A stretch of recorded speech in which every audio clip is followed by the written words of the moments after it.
교회를 사랑합니다 시리즈를 마치고 오늘부터 새로운 시리즈가 시작됩니다. 자라나라라고 하는 제목으로 Growing Up, 자라나라라고 하는 시리즈로 설교를 하도록 하겠습니다. 오늘은 서론이고 다음 주는 믿음으로, Believing to Knowing, 알므로, 또 알면서 사랑함으로, 사랑하면서 섬김으로, 섬김에서 동행함으로, 동행하면서 살아감으로, 이렇게 한 주 한 주 우리의 믿음이 자라나가는 그러한 시간들로 여러분하고 은혜를 나누려고 합니다. 이 특별한 시리즈 기간 동안에 혹시나 여러분의 믿음의 영적인 성장판이 막혀 있다면 시원하게 뚫리고 여러분의 믿음이 무럭무럭 자랄 수 있기를 축원합니다. 키도 안 커서 억울해 죽겠는데 믿음의 키까지 안 크면 그거 어떻게 해야 됩니까? 그러니까 우리가 활짝활짝 믿음의 닫힌 성장판이 열려야 합니다. 오늘 주제 구절로 여러분하고 나눈 베드로후서 3장 18절의 앞부분은 오직 우리 주 곧 구주 예수 그리스도의 은혜와 저를 아는 지식에서 자라가라. But grow in the grace and knowledge of our Lord and Savior Jesus Christ. 이 말씀을 가지고 여러분하고 자라남에 대해서 잠시 은혜 나누고자 합니다. 미국에는 한인 침례 교회가 약 850개가 있습니다. 생각보다 숫자가 많죠. 그 850개의 교회가 1년에 한 번 총회로 모이게 됩니다. 작년 7월에는 세미양교회에서 호스팅을 하게 되어서 약 1300명의 목회자 가족이 와서 3박 4일을 지내고 갔습니다. 올해는 저 버밍햄 알라바마에서 호스팅을 해서 아마 이번 주간에 모이게 되는 걸로 알고 있습니다. 그 총회는 온 가족들이 함께 가서 3박 4일을, 자녀는 자녀들 프로그램대로 따로 있고 또 부모는 부모들대로 세미나도 하고 회의도 하고 저녁에는 부흥회도 하는 아주 3박 4일 동안 잔치집과 같은 그런 시간입니다. 한국 총회하고는 분위기가 많이 다릅니다. 그런데 지금부터 한 10몇 년 전에 저희 아들이 유치원 때 있었던 일입니다. 보통 총회를 이제 앞두고 한 달 전쯤에 총회 공지하는 그 안내 편지가 옵니다. 그 편지를 이렇게 받아보니까 이런 지시사항이 써져 있었습니다. 이번에 총회 오시는 목사님들 가정에 자녀를 동반하시는 분들은 두 번째 날에 자녀들이 놀이동산에 가기 때문에 물놀이와 함께 하기 때문에 수영복을 지참하시고 입장료 30불, 즉 3만 원씩을 현금으로 가져와 주시기 바랍니다. 선블락도 지참해 주시기 바랍니다. 이렇게 지침서를 써놓았습니다. 미국에는 도시마다 디즈니랜드도 있고 디즈니월드도 있고 그렇지만 가장 일반적인 놀이동산, 아이들이 가서 놀이공원에서 놀기 가장 흔한 곳이 Six Flags라고 6개의 깃발 이런 뜻인데, 도시마다 놀이동산 있고 아이들이 가는 것을 굉장히 좋아합니다. 그걸 보면서 유치원이었던 저희 아들과 초등학교 2학년 정도 되었던 저희 딸에게, 얘들아 너네 좋겠다, 이번에 둘째 날 식스 플래그 간대, 이렇게 얘기를 하니까 갑자기 저희 아들의 눈이 휘둥그레지더니만 식스 플래그? Really? 하고는 자기들 둘이 손을 잡고는 동동동동 구르면서 We are going Six Flags 하면서 발짝발짝 뜁니다. 얼마나 그게 기대가 되고 좋았던지 아직 한 달이나 남았는데 저희 아들은 그때부터 날짜를 세기 시작합니다. 25일 정도가 남으면은 누나 25 days left, 25일 남았다고, I am so excited, 너무나도 막 신이 난다고 막 얘기를 합니다. 보름 정도가 되면은 누나 15 days left, I'm so excited, 너무 기분이 좋다는 겁니다. 둘이가 또 그렇게 손을 잡고 동동 그러면서 We are going Six Flags, Six Flags를 놀러 간다, 그렇게 좋아합니다. 어느새 한 달이 가고 이제 비행기를 타고 총회 장소로 갔습니다. 월요일 오후에 도착을 하고 짐을 풀고 체크인을 하고 난 뒤에 저녁 예배를 드리고 난 뒤 이제 저녁 순서를 다 마치고 호텔 방에서 잠을 잡니다. 내일 아침이면 기다리던 식스 플래그를 아이들이 가게 됩니다. 호텔 안에 침대가 2개에서 이쪽에는 저희 부부가 있고 이쪽에는 아이들 2이가 누웠습니다. 불을 끄고 내일 아침에 식스 플래그 가야 되니까 빨리 자라. 그렇게 하고는 이제 잠을 청했습니다. 이불 속에서 저희 아들이 누나 우리 내일 아침 식스 플래그 가지. I am so excited 하니까 누나도 Me too 그러면서 자기들끼리 막 하면서 잠을 안 자는 겁니다. 자야지. 쉬쉬쉬 조용히 가만히 있습니다. 한 5분 지났나요? 누나 Tomorrow morning we are going Six Flags. I am so excited. Me too. 조용히 해. 쉬쉬쉬쉬 또 5분 지나고 누나 Tomorrow morning. 거의 밤을 새우다시피 영광이가 너무 흥분이 돼서 잠을 못 이루고 아침에 깨우지도 않았는데 일어나가지고 준비를 끝내고 이제 아침에 그 호텔 앞으로 버스들이 이렇게 아이들을 태우러 옵니다. 어나운스먼트가 나오죠. 부모님들은 아이들을 호텔 앞으로 데리고 오라고. 가가지고 이제 뭐 샌드위치도 싸주고 근데 백팩에다가 해주니까 저희 아들 엄마 아빠 들어가 I'm okay. 그리고는 보무도 당당하게 누나의 손을 잡고 그 버스를 올라타고 식스 플래그를 향했습니다. 저희 부부는 세미나도 참석을 하고 거기에서 총회도 이렇게 회의도 참석하고 있는데 저녁이 되니까 어나운스먼이 또 나옵니다. 자녀들이 도착했습니다. 부모님들은 호텔 앞으로 나와서 자녀들을 픽업해 가시기 바랍니다. 그래서 도착을 해보니까 버스가 쭉 호텔 앞으로 되는데 문이 열리고 아이들이 쭉 내리기 시작하는데 하루 종일 얼마나 재밌게 놀았는지 말하지 않아도 그 얼굴에 다 써져 있습니다. 검게 그을린 그 얼굴에 막 흥분이 되어가지고 아이들이 내리는데 여러분 그거 아시죠? 내가 기다리는 아이는 항상 맨 나중에 나온다는 거. 공항을 가도 내가 기다리는 사람이 공항에서는 항상 늦게 나오는 머피의 법칙 있지 않습니까? 애들이 다 내리는데도 저희 아이들 둘이 내리지를 않는 겁니다. 왜 애들이 안 내리지? 애들이 다 내린 후에 잠시 후에 누나 손을 잡고 영광이가 내리는데 표정이 좋지가 않습니다. 그러고는 내려가지고 이 눈높이를 맞추면서 엄마가 영광아 왜? 무슨 일이 있었어? 아무 얼굴에 무표정하면서 화가 난 얼굴입니다. 하연아 영광이 왜 이래? 아빠 영광이 오늘 하나도 못 탔어. 왜? 그 말을 듣자 누나의 말에 억울했던지 하루 종일 자존심 때문에 참았던 울음을 그제서야 터뜨리는데 으아 하더니만 나는 식스 플래그가 싫어.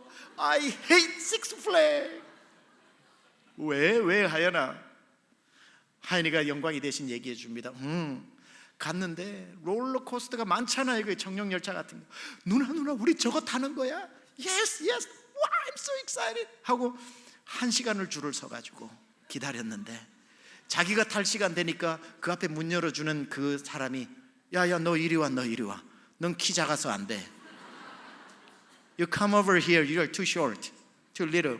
못한 겁니다. 다른 같이 간 친구들은 다 그 같이 간 사람 탔는데 못하고 옆에 오니까 또 막 롤러코스터가 도니까 누나 우리가 저거 타는 거야? Yes, wow, I'm so excited. 또 1시간을 또 기다렸는데 타려고 하면 너 이리 와 넌 작아서 못 타. 그리고 또 옆으로 열애가 되고 다른 애들은 다 타서 하루 종일 줄만 서가지고 너 이리 와 You are too short. 너무 작아서 안 돼. 하나도 못하고 그냥 온 겁니다. 하루 종일 넌 안 돼. 못 타. 넌 안 돼. 못 타. 그래서 한 달 동안 기다렸던 그 식스 플래그는 영광이에게 아무런 즐거움을 주지 못하고 그렇게 총회를 지났습니다. 아무리 식스 플래그에 수천만 불을 들여가지고 멋진 놀이동산을 만들어 놔도 키가 작은 사람은 탈 수 없는 것처럼 왜 우리가 영적으로 키가 자라야 하는지 하나님이 이 세상을 너무도 익사이링하게 너무도 가슴 벅차게 너무도 멋지게 만들어 놓아도 우리의 영적인 키가 자라지 않으면 보지 못하고 누리지 못하는 것이 있기 때문에 하나님이 천지를 그 능력으로 만드신 이 모든 것을 아프리카도 가보고 아메리카도 가보고 땅끝에도 가보고 하나님이 만들어 놓은 이 모든 것에 우리가 갈 수 있는 영적인 키가 자라야만 갈 수 있는 영적인 키가 자라야만 누릴 수 있는 그러한 가슴 벅찬 일들을 우리에게 보여주시려고 하나님은 우리에게 계속해서 멈추지 말고 영적으로 자라나라고 말씀하고 있는 겁니다. 저는 동양에서도 살아보고 서양에서도 살아보지 않았습니까? 한국에서도 20년 이상 살았고 미국에서도 20년 이상 살았습니다. 근데 눈, 코, 입, 귀가 똑같은 사람인데 어쩜 한국 사람, 동양 사람, 서양 사람이 이렇게 다른지 모르겠습니다. 아니 똑같은 사람인데 그 생각이 행동으로 나타나는데 참 다릅니다. 제가 미국 갔을 때에 여러분, 한국 사람은 사람을 부를 때 이렇게 부르잖아요. 미국 사람은 이게 가라는 뜻입니다. 오라는 뜻이 아니고 가라 이 뜻입니다. 어떻게 부르느냐면 요렇게 부릅니다. 처음에 기분 되게 나쁘대요. Lloyd, come over here 하는데 이거 뭐 멍멍이 부르는 것처럼 이렇게 부르는데 이게 부르는 거예요. 돈을 셀 때도 달라요. 한국 사람은 돈을 어떻게 세죠? 내꺼 하고 이렇게 세잖아요. 미국 사람들은 이렇게 안 셉니다. 돈을 한 장씩 앞으로 니꺼 100장이라도 이렇게 세요. 느려 터졌어요. 우리 한국 사람은 내꺼 다 끝나는데 미국 사람은 니꺼 이렇게 한다고요. 어떻게 이렇게 생각이 다른지 모르겠습니다. 감탄사, 인사도 그래. 인사를 할 때 사람 보면 인사 어떻게 하죠? 안녕하세요. 우리는 이렇게 하지 않습니까? 미국 사람들은 인사를 이렇게 합니다. 길 가다가 우리는 안녕하세요 이러는데 미국 사람들은 What's up? 이럽니다. 이걸 올리는 게 인사예요. 달라요. 감탄사도 다르던데요. 우리는 좋은 거 보면 우와 하는데 미국 사람은 와우 하던데요. 어떻게 좀 반대인지 모르겠어요. 그래서 그런지 동양 사상을 대표하고 동양의 종교를 대표하는 불교가 도를 터득하는 방법하고 서양을 대표하는 이 기독교가 도를 터득하는 방법도 다르더라고요. 불교에서 나온 책 제목도 있는데 불교는 도를 터득하는 방법이 이렇습니다. 수도에서 득도로입니다. 수도를 열심히 해서 마침내 득도하게 되면 거기서 period, 끝이 나는 겁니다. 그래서 열심히 수행하고 참선하고 수도를 해서 득도하게 되면 그때부터 우주와 삼라만상을 다 꿰뚫는 도사가 되는 겁니다. 옛날에 뭐 영화 같은 거 많이 보지 않았습니까? 그 폭포 밑에서 하고 있다가 하고 나면은 도를 깨달아 가지고 도사가 돼서 내려오는, 수도를 열심히 하고 어느 정점에서 득도를 하게 되면서 그때부터 그 사람은 도사가 되었기 때문에 누구에게 배울 필요가 없는 겁니다. 근데 기독교는 반대입니다. 득도에서 수도로입니다. 우리는 아무런 노력도 하지 않고 아무런 수행도 하지 않고 아무런 참선도 하지 않았는데 어느 날 주님이 날 찾아오셔서 너 내 거 하고 나를 구원해 주셨단 말이에요. 길도 주께서 내 천국으로 가는 길이 되어 주신 거지요.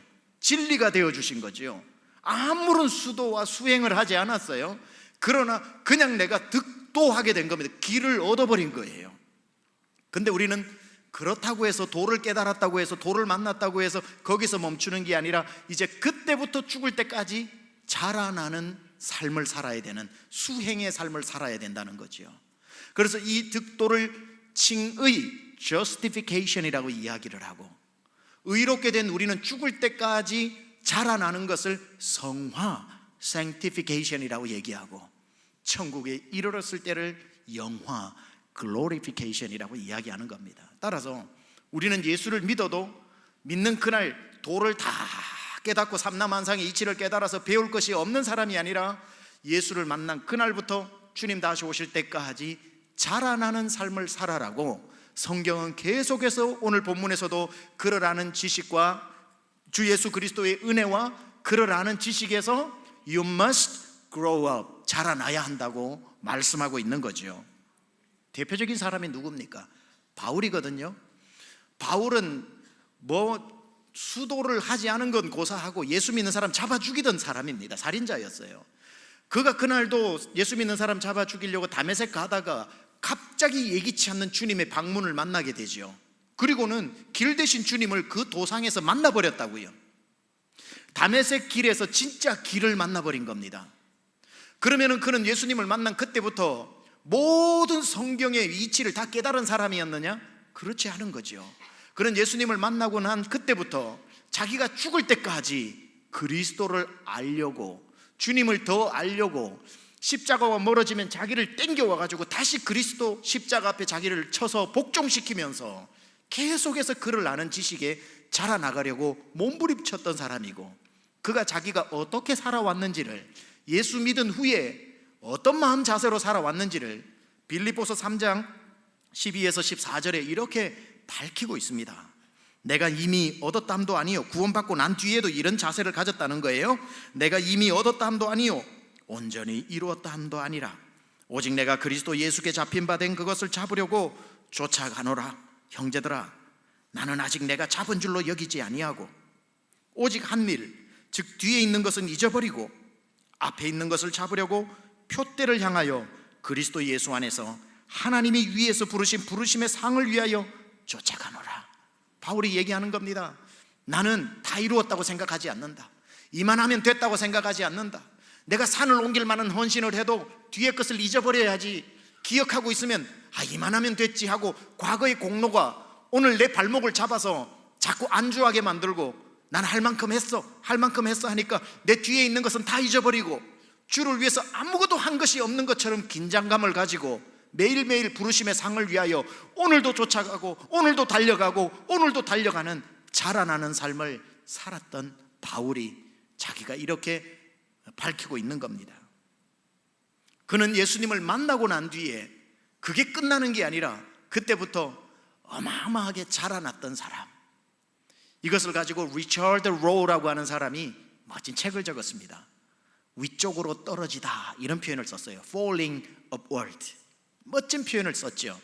크리스찬이란 예수 믿기 전에는 falling down 하는 인생이거든요. 밑으로 떨어지는 인생, 절망하는 인생, 죽음으로 떨어지는 인생, 지옥으로 떨어지는 인생이었다가 예수님을 만나는 때부터 방향이 바꾸어가지고, 참 시적으로 표현한 거거든요. 어디로 떨어져요? 이제는 위로 떨어진다는 거예요. Falling upward. 멋진 말을 쓴 겁니다. 이제 우리는 예수 믿고 난 뒤부터 하나님께로 떨어지고, 떨어져도 밑으로가 아니라 천국으로 떨어지고 하나님께로 자라나고 하나님께 가까이 나가는 자라나는 존재가 되었다는 겁니다. 어떠셔요, 여러분? 여러분 예수님 믿고 난 뒤에 오늘도 위로 falling upward, 떨어져도 위쪽으로 떨어지고 계십니까? 하나님을 아는 지식은 잘하고 있어요? 어제 알던 주님보다 오늘 아는 주님을 아는 영적 키가 더 큰가요? 어제 키와 오늘 키가 똑같다면 여러분 위험한 겁니다. 자꾸 내가 자라나야 하는 겁니다. 영적인 키가 어제 키보다 오늘이 더 자라야 되고, 하나님을 아는 지식이 더 넓어야 하고, 하나님을 사랑하는 깊이가 더 깊어야 하는 우리는 어제보다 나은, 어제 일은 잊어버리고 오늘 또 새롭게 자라나고 자라나는 존재 되어야 할 줄 믿습니다. 성경 곳곳에 자라나야 한다, 자라나야 한다고 말하고 있음에도 불구하고 한국 크리스찬들은 이 문화의 옷을, 아직도 예수를 믿고 난 뒤에도 두꺼운 옷을 입고 있기 때문에, 이 문화적인 사상 때문에 예수 믿으면 됐지 뭘 배우라고 그러냐, 예수 믿으면 끝난 거 아니야, 이렇게 생각을 해서 교회 안에 성경 공부도 잘 안 되고 훈련 프로그램도 잘 안 되는 이유가, 예수 믿으면 됐지 뭐 그 다음부터 뭘 해야 되냐고 자꾸 이렇게 배우지 않으려고 하는 경향들이 교회 안에 많이 있다는 겁니다. 성경 공부하자 그러면은 목사님 놔두세요, 내 알 만큼 압니다. 근데 천국만 가면 됐지, 난 괜찮아요, 천국 가서 개털모자 쓰고 다녀도 됩니다. 황금 면류관 필요 없어요, 나는 어차피 모자 체질 아니니까. 이런 식으로 해서 배우자고 그래도 배우기 싫다는 겁니다. 단순히 그게 배움이 아니라 자라남이라는 것을 모르는 거지요. learning하고 growing하고는 다른 겁니다. 예수님도 자라나셨는데 우리가 뭐라고 안 자라겠습니까? 누가복음 2장 52절에 뭐라고 말씀합니까? 같이 읽어볼까요? 시작. 예수는 그 지혜와 그 키가 자라가며 하나님과 사람에게 더 사랑스러워 가시더라. 예수님도 보세요, 키야 뭐 자라겠죠.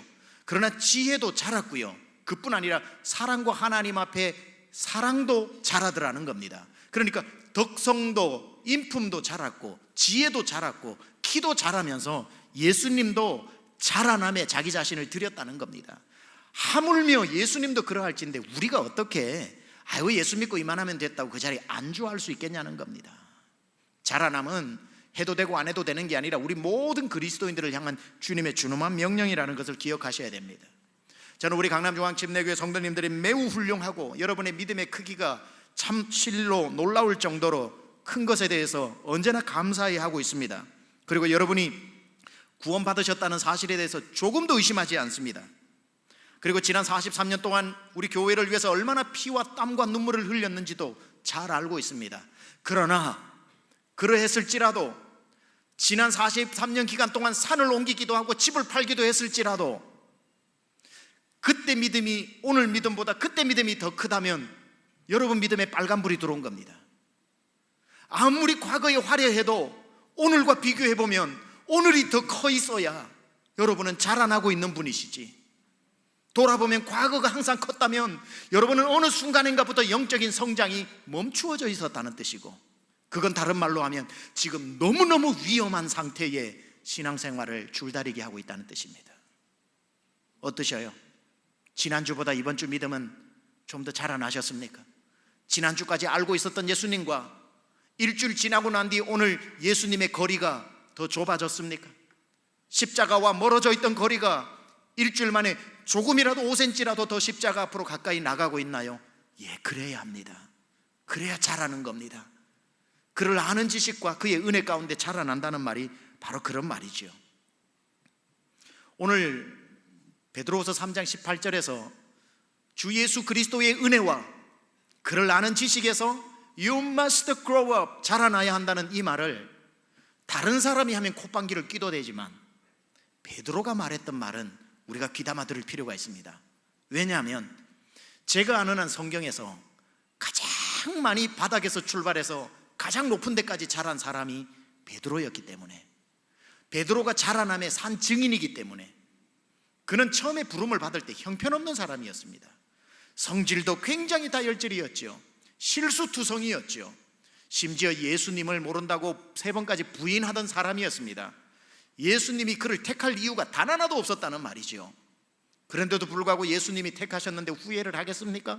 예수님 사전을 아무리 뒤져봐도 포기라는 단어가 없는데, 베드로를 포기하지 않고 실패자요, 빈 그물만 올리던 실패자요, 예수님을 부인하던 배반자요, 그 성질 참 그렇던 어떤 그런 성격 장애를 어떤 면에 있어서 가지고 있었던 그 사람을 주님은 자라나게 만드시는데, 또 그날도 예수님을 부인하고 갈릴리 호수가로 고기 잡으러 간 그를 포기하지 않고 그 절망의 갈릴리 호수까지 찾아가셔가지고 내 양을 먹이라고 다시 손을 잡아주고 다시 일으켜 주셨던 예수님 때문에 베드로는 드디어 자라기 시작을 합니다. 요한복음 21장이 지나 사도행전 1장으로 가게 되면 그에게 성령이 임하게 되면서 그가 탁월한 복음 전도자요 설교자로 한 단계 업그레이드 되는데, 배반만 하던 그가 말씀을 전하기 시작하니까 3,000명씩 5,000명씩 돌아오는 최병락 목사는 흉내도 못 내는 그 수준으로 올라가서 복음 전도자가 되더라는 겁니다. 근데 베드로가 여기서 멈추지 않아요. 그 다음에는 치료자가 되는데 성전 미문에 앉은 안전뱅이도 일으켜 세우고 나중에 죽은 사람도 살리기 시작을 하고 병자들을 치료하는 힐러, 고치는 사람까지로 또 한 단계 자라나기 시작합니다. 그러다가 이 예루살렘과 유대뿐이 아니라 나중에 여기서 어디까지 또 믿음이 자라냐면 선교사로 가게 됩니다. 어디로? 로마로. 로마에 가서 선교사로 또 하나 점프업을 하게 되는 거죠. 선교사로 있다가 거기에서 또 멈추지 않아요. 그 다음에는 베드로 전서와 후서라고 하는 최고의 성경을 쓰는 성경의 지성인이 될 때까지 또 하나의 자기 자신을 또 자라게 만들더라는 겁니다. 거기서 끝나는 게 아니라 결국 그는 크리스찬이 할 수 있는 가장 영광스러운 자리인 순교의 반열까지 오르면서 그런 실패자로 시작해서 순교자에 이르기까지 가장 큰 폭으로 가장 낮은 곳에서 가장 높은 곳까지 자라났던 베드로가 자기 인생을 통틀어서 우리에게 하는 말이 뭐냐면, 그러니 내가 하는 말을 들으시오. 여러분 자라나야 하고 내가 자라났다면 여러분도 자라날 수 있습니다 라고 말하고 있는 이 말을 우리는 반드시 귀담아 들어야 하는 겁니다. 자, 오늘 베드로가 말씀하고 있는 베드로후서 3장 18절, 지금부터는 여러분 정신 차리시고 잘 들으셔야 됩니다. 왜냐하면 정신을 잘 못 차리시면은 무슨 말인지 도무지 모르는 얘기가 한 5분 동안 이어집니다. 그건 옆 사람에게 물어봐도 모르는 말입니다. 여러분만이 알면 알고 모르면 모르는 거지, 물어본다고 알 수 있는 내용이 아닙니다. 지금은 잘 들으세요. 이 3장 18절에 나오는 것처럼 그리스도의 은혜와, 첫 번째, 그를 아는 지식에서 자라나라, 두 가지로 자라나라고 하는데요, 첫 번째 그리스도의 은혜가 자라나야 하고, 두 번째 그를 아는 지식에서 자라나야 한다. 이 은혜와 그를 아는 지식 두 가지가 소유격입니다. 소유격. 소유라면 소유주가 있을 것 아닙니까? 소유주가 누구냐면 그리스도라는 겁니다. 그리스도의 은혜, 그리스도로부터 나오는 지식에서 자라나라는 겁니다. 그러니까 조간신문, 석간신문 하루에 5개씩 보면서 사회경제, 법을 아는 지식에서 자라나는 것은 뭐 필요하고 좋은 일이지만 그게 자라나라는 게 아니라, 그리스도인들에게 주시는 지식 명령은 그리스도를 아는 지식이 자라나야 한다는 것이고, 그분을 아는 은혜가 자라나야 한다는 거예요. 드라마 보고 눈물 흘리는 그런 은혜 말고 주님이 주시는 은혜가 자라나야 한다라고 하는 소유격으로서 소유의 주체가 그리스도라는 것을 알아야 되는 것인데, 그래서 은혜도 소유격, 그를 아는 지식도 소유격인데 용법이 달라요. 용법이. 자, 그래서 자세히 들으시라는 겁니다. 용법이 다른데, 그리스도의 은혜라고 하는 이 소유격은 주격 소유격입니다. 무슨 말인지 모르시겠죠? 그를 아는 지식은 목적격 소유격입니다. 자, 이렇게 용법이 달라요. 그럼 이게 무슨 차이냐? 그를 아는 지식은 주격 소유격이라서 주어인 그리스도께 속해 있는 은혜, 그를 아는 지식은 목적격 소유격이라서 그리스도로부터 나온 것이지만 우리가 해야 될 일, 이 뜻입니다. 자, 다시 설명드릴게요. 점점 따라오고 계시죠? 자, 그래서 그리스도의 은혜는 오로지 그리스도께만 속했기 때문에 우리의 노력으로 할 수 없는 부분이라는 거예요. 그게 뭐냐면 바로 구원의 은혜를 말하는 겁니다. 너희가 그 은혜로 인하여 믿음으로 말미암아 구원을 얻었나니 이것이 너희에게서 난 것이 아니요 하나님의 선물이라. 행위에서 난 것이 아니니 이는 누구든지 자랑치 못하게 하려 함이라. 따라서 여러분이 구원받은 그 구원의 은혜는 여러분의 노력이 0.01%도 안 들어가 있습니다. 철저하게 주님이 결정하셨고 주님이 선택하셨고 주님이 부르셨다는 거예요. 그게 그리스도의 은혜입니다. 그리스도께 속한. 근데 그렇게 해서 구원받은 우리가 그리스도를 아는 지식에서 자라나가라고 하는 목적격 소유격, 이거는 우리에게 주신 책임이라는 거예요. 그래서 구원은 전적으로 주님이 하시는 일이지만 구원 이후에 아는 지식에서 자라는 것은 우리가 해야 될 책임이라는 겁니다. 무슨 말인지 이해가 되시죠? 따라서 이러면 안 되는 겁니다. 구원도 주님이 하셨고 잘하게 하시는 분도 원하시면 주님이 잘하게 하시겠지, 삑 아니라는 거예요. 구원은 주님이 전적으로 우리 의사도 묻지 않고 주셨지만 그 다음부터 내가 그리스도를 닮아서 자라나가는, 이거는 철저하게 내 몫이고 내 노력이고 내 책임이라는 사실입니다. 주님께 책임을 떠넘기면 안 됩니다. 선택하고 나를 부르신 분이 잘하게도 하시겠지, 잘할 때 성령의 도우심은 있죠, 물론. 그러나 그 주체는 우리라는 사실. 따라서 잘하는 것은 우리의 칭찬이 되는 것이고 상급이 되는 것이고, 안 잘한다고 해서 주님이 내가 잘못이다 하지 않고 안 잘한 것의 책임도 우리에게 있으니 책망이 있다는 거예요. 잘하면 칭찬이요, 안 잘하면 책망이 있는 철저히 우리의 몫이라는 것을 알아야 됩니다. 자, 그래서 이 베드로 후서 3장 18절을 정확하게 주해를 하자면, 그리스도의 은혜는 예수님의 몫, 그를 아는 지식을 키우는 건 우리의 몫이라고 하는 것이 정확한 주해가 되는 겁니다. 자, 여기에서 그러면 그를 아는 지식에서 자라가라 라고 하는, 아는 것이 자꾸 자라나가야 된다. 어제보다 오늘 더 알고 오늘보다 내일 더 아는 지식이 자라나야 된다라고 하는 이 아는이라고 하는 헬라어를 또 설명합니다. 그래서 잘 들으셔야 된다는 거예요. 헬라어에서 안다라고 하는 단어가 두 가지로 나타납니다. 하나는 그노시스라고 말하고 또 하나는 에피그노시스라고 말합니다. 그런데 그노시스라고 하는 것은 안다, 알아간다라고 하는 현재 진행형적인 성격이 강하고, 에피그노시스는, 에피는 강조형 단어거든요. 그러니까 아는 것을 강조했으니까 확실히 안다, 완전히 안다, 내가 제대로 안다라고 하는 뜻입니다. 그노시스는 알아간다는 것이고 에피그노시스는 완전히 안다는 뜻인데, 질문 드립니다. 그리스도의 은혜와 그를 아는 지식에서 자라가라라고 하는 이때 나오는 아는은 그노시스일까요? 에피그노시스일까요? 그노시스입니다. 이것은 완전히 아는 게 아니고 날마다 알아가는 것을 말하는 겁니다. 다 알지 못하고 다 아는 에피그노시스 순간까지 매일매일 알아가는 삶을 우리가 살아야 한다는 거죠. 그러니까 우리가 다 알 때는 언제입니까? 천국 갔을 때, 주님을 직접 봤을 때, 아, 예수님이 이런 분이셨구나 하고 완전히 아는 그 순간까지, 여기서 베드로전 후서 3장 18절에서 말하는 그를 아는 지식은 매일매일 조금씩 알아가는 삶을 살아야 된다는 것. 이걸 가장 잘 설명한 데가 어디냐면 고린도 전서 13장 12절에 보면 이런 말이 나옵니다. 우리가 이제는 거울로 보는 것 같이 희미하나, 예수님을 거울로 보는 것처럼 희미하고, 요즘처럼 모공까지 다 보이는 거울이 아니라 청동 거울, 잘 안 보이는 거울 말하는 겁니다. 거울로 보는 것 같이 희미하나 그때에는, 나중에 예수님을 뵙는, 예수님이 재림하시든지 내가 죽든지, 재림이 1000년 남아도 오늘 내가 죽으면 나한테는 재림하신 거잖아요. 그러니까 주님 앞에 서는 그 시간에는 얼굴과 얼굴을 대하여 볼 것이요, 이제는 내가 부분적으로 아나, 이때 쓴 헬라어가 그노시스입니다. 부분적으로 아나, 그때에는, 내가 주님을 만나는 그때에는 주께서 나를 아시는 것처럼 내가 온전히 알리라, 이때가 에피그노시스를 쓰는 말입니다.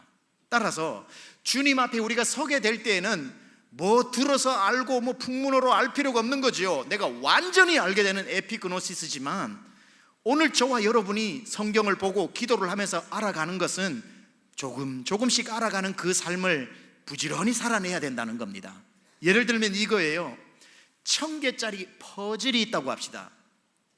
이 퍼즐이 다 맞추어지면 무슨 그림인지 알 수가 없어. 그냥 1000개 조각을 우리에게 와르르 쏟아놓고 이걸 하나하나 배경 모양에 맞춰가지고 하나씩 맞추라고 합니다. 오늘 하나 겨우 찾아서 맞추고, 또 다음날 2개째 그게 맞는 거 또 맞추고, 3개 맞추고, 그 다음날 4개째 맞추고, 800개 맞추고, 900개 맞추고, 990개 맞추다 보면 점점 퍼즐의 그림이 눈에 들어오는 것처럼 마지막 하나를 빈 곳에 딱 넣었을 때에, 와, 바로 이 그림이었구나 라고 하는 그때가 예수님을 만나는 날. 그러나 오늘은 거울로 보는 것처럼 희미하지만, 오늘도 또 하나의 퍼즐을 놓고, 또 하나의 퍼즐을 놓고, 어제보다 오늘 더 나은 예수님, 또 하나의 내 삶의 예수님이 더 분명히 드러나고, 예수님이 더 구체적으로 드러나고, 내가 예수님을 더 알게 되면서 매일매일 완성된 그림을 그려나가는 이 삶이 그리스도인들이 그리스도를 아는 지식이 자라나는 것이라고 말하고 있는 겁니다. 그래서 우리가 가장 그리스도인들이 기억하고 또 불러야 되는 것은 이 아름다운 찬송입니다. 예수 더 알기 원함은 크고도 넓은 은혜와 대속해 주신 사랑을 어떻게 해요? 간절히 알기 원하네. 여러분 소원이 뭡니까? 차 사고, 집 사고, 옷 사고입니까? 내 평생의 소원, 내 평생의 소원, 뭐라고요?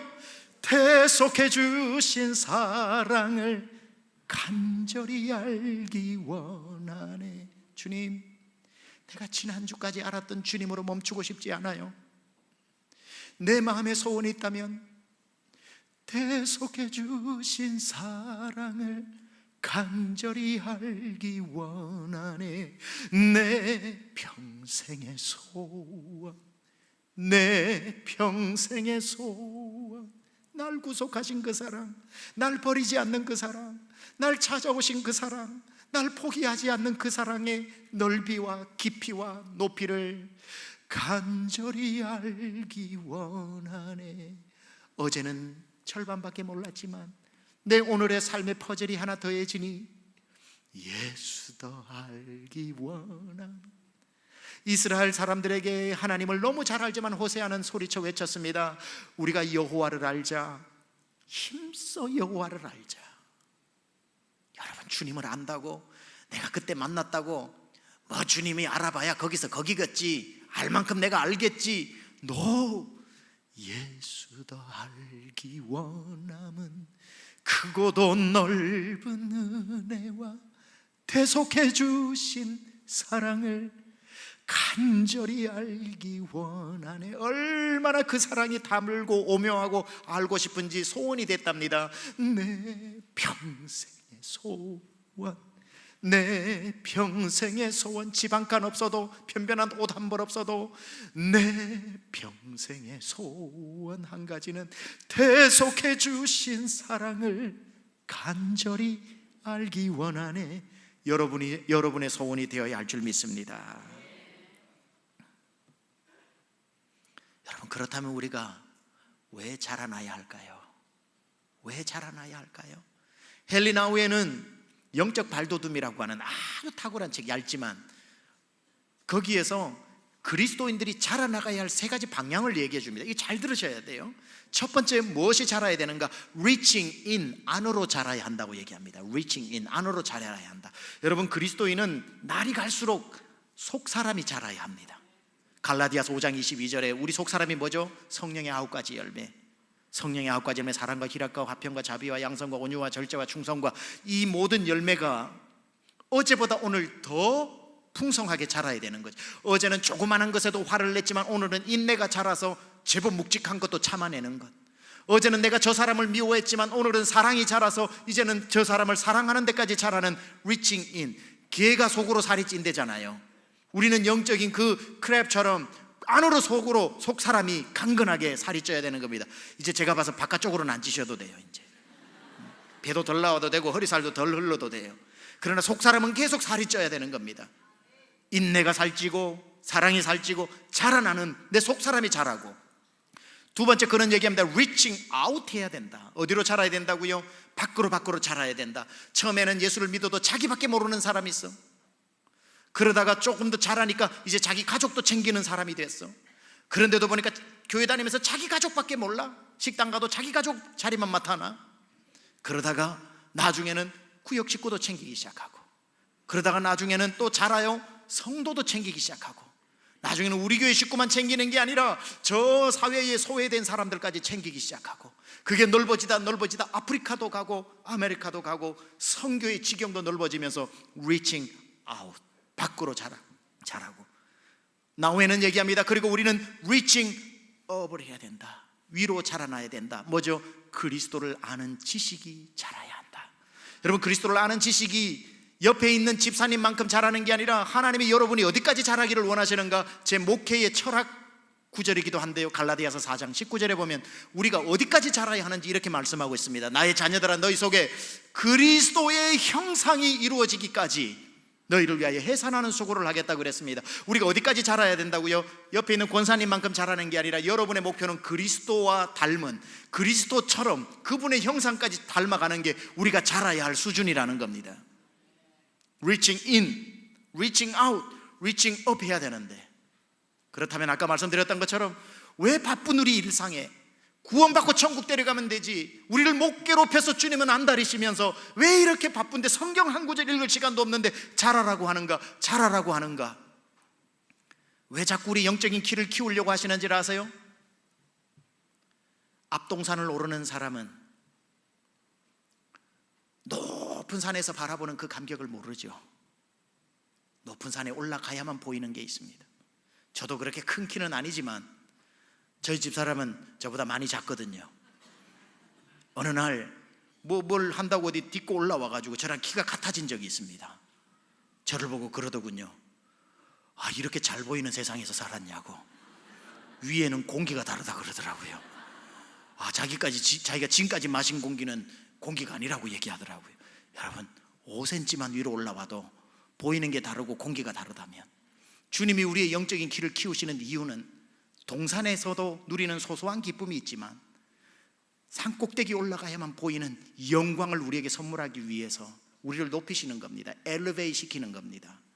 제가 이 얘기하고 마칠게요. 대학교 1학년 침례신학대학교 다닐 때인데 공부를 하다가 갑자기 창문을 보는데 마음이 싱숭생숭해집니다. 우리 정동숙 교수님도 여기 계시는 제 은사 교수님이시죠. 그 수업은 아니었던 것 같습니다. 하여튼 싱숭생숭해지다가 갑자기 어디로 떠나고 싶은 거예요. 그냥 수업 시간에 걸어 나왔습니다. 그리고는 입은 청바지에, 입은 운동화에, 가지고 있는 티셔츠에 그냥 가방에 책만 빼내고 그냥 읽고 싶은 책 2권 정도를 넣어가지고 지리산을 갔습니다. 한 번도 가보지 않은 지리산을 종주해봐야 되겠다 이 생각이 들어가지고 그냥 호남선을 타고 저 물어보니까 남원에서 내려서 뱀사골로 가라는 얘기만 듣고 남원에 내려가지고 버스를 타고 뱀사골까지 갔네요. 거기서부터 뱀사골 산장까지 8km인가 적혀 있었는데 8km면 지상에서 4시간이면 가거든, 2시간이면 가거든요. 2시간 8km면. 그러니까 그 뱀사골 그 계곡에서 발도 담그고 사람들도 많이 왕래하니까 오후 2시쯤 됐더라고요. 아, 이거 얼마든지 가겠다, 해지기 전에는. 그렇게 한참 놀다 보니까 산에는 밤이 빨리 오더라고요. 갑자기 어두워지니까 언제 그랬냐는 듯이 그 많은 산행객들이 발이 뚝 끊기고 저 혼자밖에 없는 겁니다. 내려가자니 너무 멀고 산장으로 가자니 얼마나 남았는지 모르겠고 초코파이 하나도 챙겨온 게 없어가지고 배가 고파오기 시작하는데 나중에는 겨서 올라갔습니다. 막 겨서 올라가. 굶어 죽겠다, 굶어 죽겠다. 아무도 지나가는 사람이 없어요. 초코파이 하나 얻어먹으려고 그래도. 다 포기하고 산에서 뭐 자든지 죽든지 하자 하는데 불빛이 보이길래 끝까지 힘을 내서 가니까 뱀사골 산장이 거기 있더라고요. 그 산장지기한테 라면 한 그릇 끓여달라고 그래가지고 라면 한 그릇 얻어먹고 눈이 밝아져가지고 거기서 하룻밤을 자고 다음날 이제 걸어가지고 천왕봉까지 가는 겁니다. 벽소령을 지나가지고 세석평전을 지나가지고 저 장터목 산장 천왕봉에서 4km 밑에 있는 마지막 산장까지 당도를 하니 저녁이 되었더라고요. 아, 어디서 사람들이 몰려왔는지 백무동에서 올라온 사람, 저처럼 그 뱀사골에서 온 사람, 노고단에서 종주에서 올라온 사람, 저 청학동에서 올라온 사람, 산청에서 올라온 사람들이 다 올라와서 코펠 바나에다가 밥을 해먹고 그 산장에서 분위기 있던데요. 미리 온 사람들은 밥을 한 그릇 하고 기타 치면서 노래를 부르는 사람도 있고 밑에서 이렇게 구름이 올라와서 뒤집어지는 일대 장관을 펼칩니다. 거기서 또 밥 한 그릇 얻어먹고 난 뒤에 이 사람 저 사람 얘기하는데 산장지기가 얘기합니다. 아, 일출들 안 볼 거냐고 빨리 자라고. 그래가지고 저는 텐트 하나 없었으니까 산장 안에 들어가서 잠을 잤죠. 아침 한 3시나 되었을까요? 막 두들겨 깨웁니다. 일어나 일어나 일어나 일어나, 일출 봐야지, 오늘 날씨 좋아, 날씨 좋아. 정신 못 차리고 일어나가지고 옷을 입고 난 뒤에 사람들이 우르르 가길래 따라갔습니다. 장터목 산장에서 천왕봉 산장까지 4km의 고사목이 많아요. 죽어있는 나무가. 그 돌산을 지나가지고 올라갔더니만 동서남북이 보이지 않고 깜깜하죠. 해가 안 떴으니까. 가방 보니까 비석 하나에 천왕봉이라고 써놨더라고요. 그리고 사람들이 이렇게 많이 모여가지고 해 뜰 때까지 기다리고 있는데 갑자기 저기서 소리가 들리는데 해가 뜬다 그러는 거예요. 어디 하고 사람들이 그쪽으로 몰리니까 저 멀리에서 진짜 손톱 끝만한 해가 이렇게 쫙 올라오는데, 와, 그 어둠 속에서 손톱만한 빛이 보이는데요. 아, 그게 정말 장관이더군요. 그러면서 그 빛이 구름 위로 차차차차차차차차차 하고 저에게 달려오기 시작하는데, 그 천왕봉 밑에 어두워서 보이지 않았는데 구름이 바다처럼 돼 있어도 운해라고 그러죠. 운해. 바다처럼 있는데 그 구름 위로 그 태양이 쫙 저에게 막 달려오는데요. 구름 중간중간에 솟아있는 봉우리는 바다에 영락없이 떠있는 섬입니다. 그 빛이 오면서 섬들을, 자고 있는 섬들을 흔들어 깨우기 시작하고, 그 빛이 제 가슴에 와닿아서 딱 당도했을 때는 제 입에서 탄성이 쏟아지면서 세상에 이렇게 아름다운 광경이 있구나, 저도 모르는 노래가 나오더라고요. 산들아 바다야 많은 섬들아 찬양을 주님께 돌리어라. 세상을 다 얻은 것 같은 감격, 수십 년이 지나도 잊혀지지 않는 그날의 그 새벽의 감격. 앞에 동산에 올라서는 볼 수 없는, 제 평생 머리에 담겨져 있는 그 새벽에 천왕봉이 아니고서는 볼 수 없는 그 감동이 그곳에 있더라는 겁니다. 그 산을 오르는 사람만 볼 수 있는 감동. 아하, 그때 깨달았죠.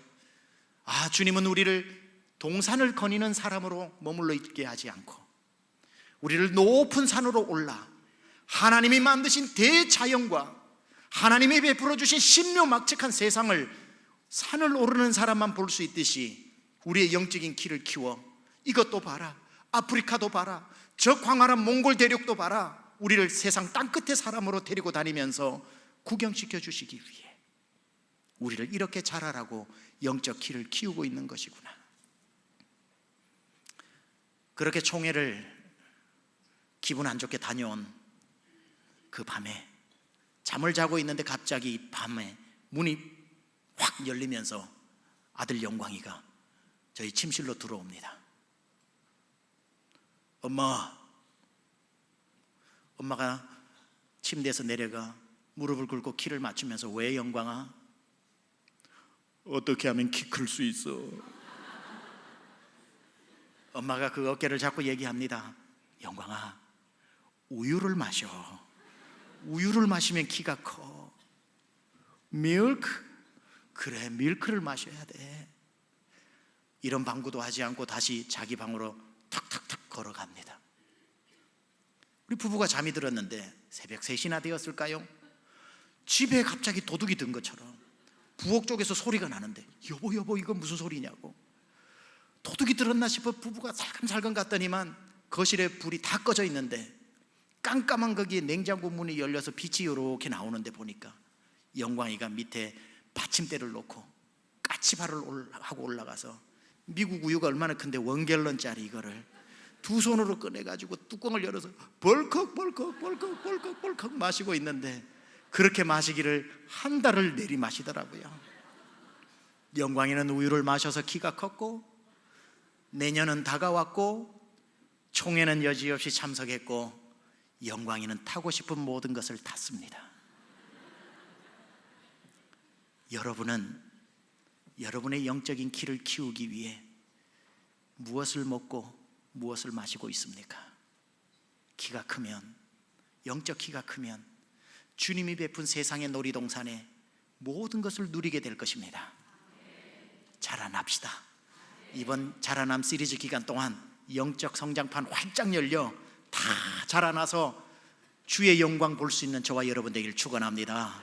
하나님 감사합니다. 오늘 말씀을 통해서 우리가 다시 한번 도전을 받고 멈추어 있어서는 안 되겠다, 이 자리에 머물러 있어서는 안 되겠다, 그리스도를 아는 지식에서 자라나야 되겠다, 우리가 여호와를 알자, 힘써 여호와를 알자, 예수도 알기 원하면 크고도 넓은 은혜와 대속해 주신 사랑을 어제처럼 아는 것이 아니라 오늘처럼 알고 살게 하여 주옵소서. 예수님의 귀하신 이름으로 기도드렸사옵나이다. 아멘. 다 함께 일어나 찬양합니다. 예수도 알기 원하면.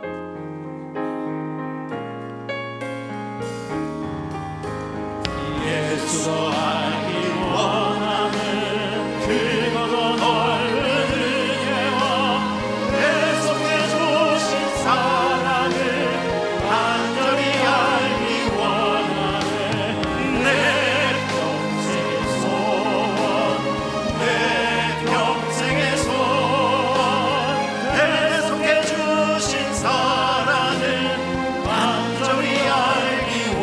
성령이 스승 되셔서 진리를 가르치시고 거룩한 뜻을 깨달아 예수를 성령의 감화 받아서 하나님 말씀 배우니 그 말씀 한 점 한 점이 내 맘에 교훈되도다. 내 평생의 소원, 내 평생의 소원, 대속해 주신 사랑을 간절히 내 평생의 소원, 내 평생의 소원, 내 평생의 소원, 대속해 주신 사랑을 간절히 알기. 우리 이 시간에 한번 두 손을 번쩍 들고 기도합시다. 주님, 제가 멈추어 있지 않겠습니다. 주님을 아는 지식에서 주님 다시 오실 때까지 자라나기를 원합니다. 그리하여 주님이 내 인생 앞에 베푸신 수많은 가슴 벅찬 일들을 하나도 놓치지 않고 다 바라보게 하여 주시고 다 누리게 하여 주시옵소서. 주님여 이 손을 붙잡고 일으켜 주시옵소서. 주님 이름 한번 부르고 기도합니다. 주여 하나님, 어제와 같은 믿음이 아니라 새롭게 자라는 믿음 되게 하옵소서. 예수님을 더 알고 예수님을 더 알고 오늘보다도 내일이 더 예수님을 아는 키가 자라게 하여 주셔서 자라나라.